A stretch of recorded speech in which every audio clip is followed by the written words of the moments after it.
Hey, what's going on, everybody? This is Coach Smith, man. Hey, I just wanted to talk to y'all real quick about being acknowledged. A lot of us feel like we're not acknowledged for a lot of the hard work we done or the pouring we've done for people. It always seems like you're stuck and everyone else elevates. So yesterday, and you were really never really appreciated, or no one's ever recognized the things you have done. Last night I was watching this thing on HBO Max talking about the 1992 select team. They said we beat the dream team. That's the name of it. We beat the dream team. And they were talking about the 1992 select team of young college athletes playing the superstars of the Michael Jordan era. We know Jordan, Bird, Magic, Barkley. The dream team was the greatest basketball team ever assembled in history. And they had these young kids who were top prospects. They knew one day eventually they will be in the NBA. You know what I mean? But they had to play their idols. They had to play the greatest players of all time to get them prepared for the Olympics in Barcelona, right? Okay. And some of you guys have really helped prepare a lot of people get ready for things. All right. So stick with that. So they go to Barcelona.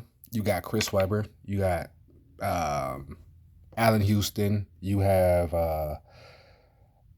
David Hurley. You have a lot of young cats who end up eventually becoming NBA stars.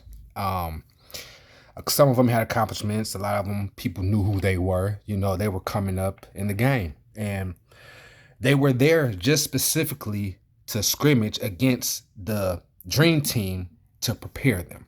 Okay? So they get there, they're intimidated. They look at these like, man, these some big dudes, and the big dogs is talking jack to these boys. You know what I mean? They just, instead of them, getting upset, they were all like, man, this is my idol talking trash to me. You know what I mean? So, and some of you guys have helped a lot of people, and people never really appreciate or value what you brought to the table. And some of them will put you down, but you never really got mad. You always just knew you looked up to this person. So everything they said to you, you took it as constructive criticism, knowing that they never really believed in you. So they're playing, and they had this coach named Chuck Daly. Now, Chuck Daly was the man back in the day. Head coach of the Bad Boys, Isaiah Thomas. Chuck Daly was the guy who brought Jordan down before Jordan became Jordan. So he pretty much made Jordan in my eyes. And then he had Coach K from Duke. Everybody knows legendary Coach Coach K. I was calling Coach K because I cannot pronounce his whole name. And it was just, everyone was just, even the Dream Team was just talking about how magical this whole situation was. They seen something great was getting ready to happen, and what people don't realize is it was not just the Dream Team, it's always the people around them who make things happen. For example, when we watch the game on TV, you look at the commentators, you see the players, but we don't see the broadcasters. We don't see the PR team. We don't see the people with the cameras. We don't see the people in the booths. They're always behind the scenes. And I just want to ask, have you ever felt like you always just been behind the scenes, man? And it's just like, okay, when am I gonna get my acknowledgement? You know what I mean? Like, come on, man, I'm doing all this and no one notices me. So what happens is these young boys going, they go practice. I forgot the name of the coach. He was at Kansas. He retired as a UNC coach, but anyway, he was their coach, and they were playing, and those boys had raw talent. They were in there, had Grant Hill. I mean, they had some pretty good college boys, but mind you, they were 19, 20-year-old kids. They were still kids in college, deciding if they were going to graduate college or if they're going to turn pro. Some of them are just literally left their parents' house. You know what I mean? So, they practice. So eventually game time comes. It's game time. Them boys get out there and whoop the Dream. I mean, they was out there up and it was, and literally there was the coach, Chuck Daly, before I get into the story, before they scrimmaged, Chuck Daly said he wanted no media in the gym. There was only one private camera, like one of them home cameras, allowed in the gym at that time. There was no one else, just the coaches and the players. And that basketball, nothing else. Okay? So beforehand, the select team, the young men, were up in a booth watching the Dream Team practice. And they looking like they said how precise and how they was like, they were so good. And then so they started, saying, well, man, I don't know. You know what I mean? Like these some big dudes. But it was something in the back of their head that gave them a fire like, nah, bro, this is my shot. We about to play these boys tomorrow. So they go practice, they come back over. They do a couple drills. Then coach says, game time, let's just scrimmage. They tip that ball. Them boys hooped. Like they was balling. They beat the Dream Team.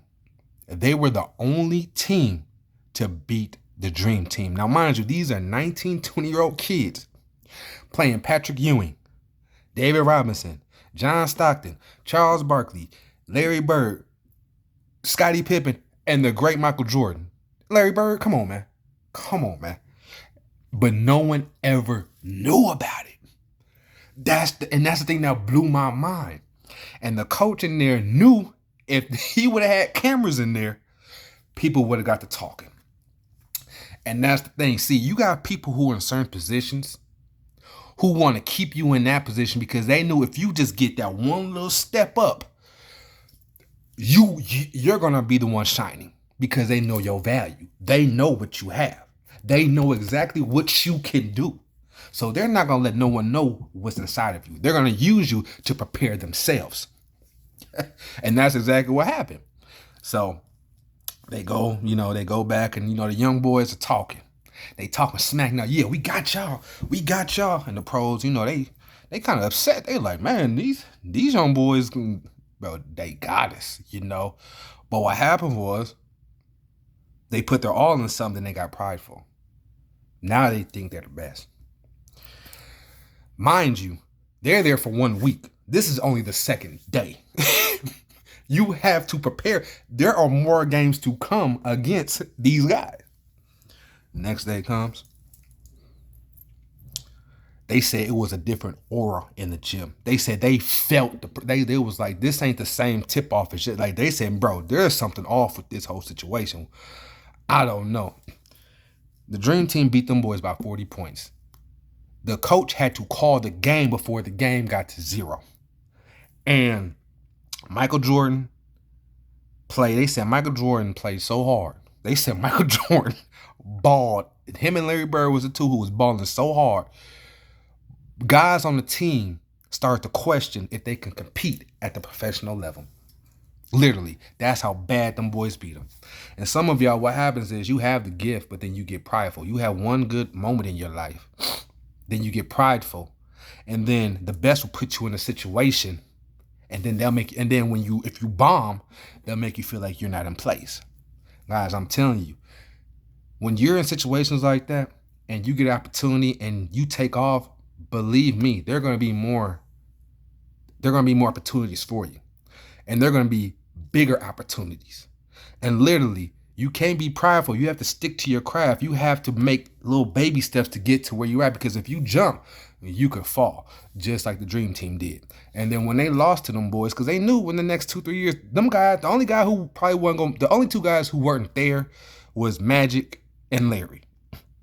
We know Magic's situation, and we know Larry Bird got old. But Michael Jordan, Scottie Pippen, Charles Barkley, all them dudes still going to be there. They still going to be there. And now they're saying, I don't know if I can play with these guys, But in spite of that loss, they can always say they beat the Dream Team. So then we fast forward some years later, they make a documentary about the Dream Team. And then Coach K, the greatest coach of all time of college basketball, because by this time, Coach Daly has passed away, has transitioned on to glory, right? And Coach K gets on there and says, I hate to bust their bubble, but Coach Daly threw that game. Could you imagine you just had the biggest accomplishment of your life, and then someone comes to you and says, oh, we let you do that? You're going to feel so useless, and that's what people do to you. You may have done something so great. People just like, it's all right. Really, you get where I'm coming from, right? It's like, well, technically, they were better, but technically, we wanted to give you technically this person wasn't playing. And they say, well, Jordan wasn't playing. Okay, Jordan wasn't playing, but you had Barkley, you had Pippen, you had Bird, you had John, you had Magic, you had all these guys on this floor still.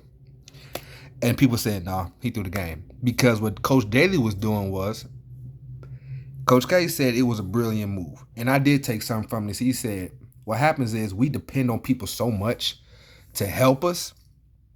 So when it's time for us to come in the clutch, we could possibly lose, so we can't always depend on something or someone, because that can also ultimately cause your loss. And that's what he said. He said he kept Jordan in. He played Jordan, but Jordan didn't play so much. You know what I mean? And he was like, at any given moment, you guys could lose. You know what I mean? And that's why he did what he did. And now, could you imagine being a 19, 20-year-old kid? Now you're a grown man. And then now you hear this, it's like, what? You mean to tell me all these years I've been pumping myself up like I'm one of the greats and this whole time he threw the game? That's what the enemy would like you to think. Enemy wants you to think that you're not good enough. But there were some of them in there who had faith enough to say, you know what? No, I don't care what people say. We beat the dream team. We beat the greatest of all time. And not only did we beat them, we helped prepare them get the gold medal. Did they go to the Olympics? No. But they helped them win the gold medal. And they're the only team in basketball history to beat the dream team. And Coach K and all the other coaches on the dream team said, nah, let's be real. Let's go back into reality. You think the greatest players of all time gonna let some little kids beat them any given day? No. It's not possible. He was trying to teach them a lesson, which is a lesson. But at the end of the day, what the enemy will do is, when you make an accomplishment, he will get people in high places or high authority to make it seem like your accomplishment wasn't good enough. But this is where I smiled. This is where I got goosebumps. Okay, this is where I really got goosebumps. Larry Bird. No. And people just kept saying it's not possible. Some people say that's BS. I don't care. I'm 73 when I'm not. I don't care. We beat the dream team, And then so we fast forward. So then all of a sudden here comes Bird, Magic, and Mike. The three greatest. The three greatest. Bird said, them young boys kicked our butts. Magic Johnson said, brother, I don't know what we was doing, but them boys beat us. They beat us. They said Penny Hardaway was just like a kid on that court. They were annihilating him. And then Jordan said he knows Chuck Daly. And he knows Chuck Daly likes to play mind games because he plays for Phil Jackson. Phil Jackson was a Zen master. Phil Jackson he loved to trick your mind. He knew what he was doing. He said, but at the end of the day, regardless of what he was trying to pull, those young boys came to play and they beat the dream team. And if you have the greatest player of all time who played in the game tell you that, sums it up there. So guys, what I'm trying to tell you is there's people who's going to tell you that you're not good enough. But the whole time God says, I acknowledge you. You are good enough. You deserve to be in the same room as other people. Now, after the dream team happened, those guys ended up, leaving. But the thing I love about this whole story is after that, and after everyone tried to say they couldn't win, they couldn't do this, those guys kept going. They kept going. Now, were they named as the greatest player of all time? No. Did they some, was it what they thought it was going to be? No. But here's the thing that happened.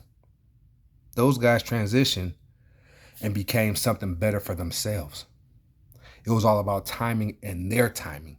God is letting you know right now, man. He said, look, I've seen you behind the scenes. I've seen you put in the work. I've seen you help people. I've seen you elevate people.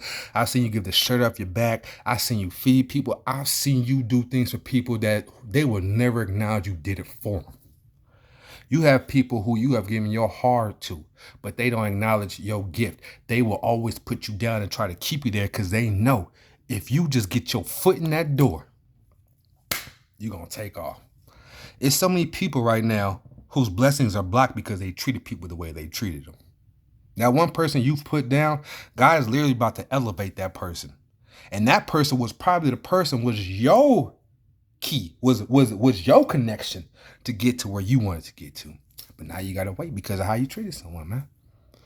Guys, God sees everything you do. He sees it. Okay? He loves you. You keep putting in that work, man. You keep putting in that work. And you have to keep going. I don't care if other people around you are prospering. You're the one who has to focus on yourself and focus on what God has for you. Because all those players on that select team ended up having their own legacy. Yeah, they have their own legacy. A lot of them are doing, some of them went to the Olympics, got a gold medal. All of them are in the Hall of Fame. A few of them won championships. Some of them went back to go coach at their alma maters. They all had something, but they would have never been able to do it if they would have listened to the people who said that they couldn't, who said that they weren't good enough to do it, who wouldn't acknowledge who they really were. And that's where you guys are at right now. God has it for you. It's there. It's there. Your acknowledgement is coming, so don't get mad. Have a smile on your face and say, Lord, you are God. You are Lord. Don't ask for nothing. Keep doing what you're doing because your acknowledgement is on the way. And what God has for you is your legacy. And what God says, I built a table. I prepared a table for you in front of all your enemies. And literally the people who did not acknowledge you are going to be the ones to see you grow. But don't get prideful. Don't start treating people the way they treated you. You just keep on doing what God wants you to do. Be kind. Keep doing what you're doing. And I promise you, God will acknowledge you. Your acknowledgement is here. Why? Because there's a legend inside of you. So get out of here. Go shake the world. Go make history.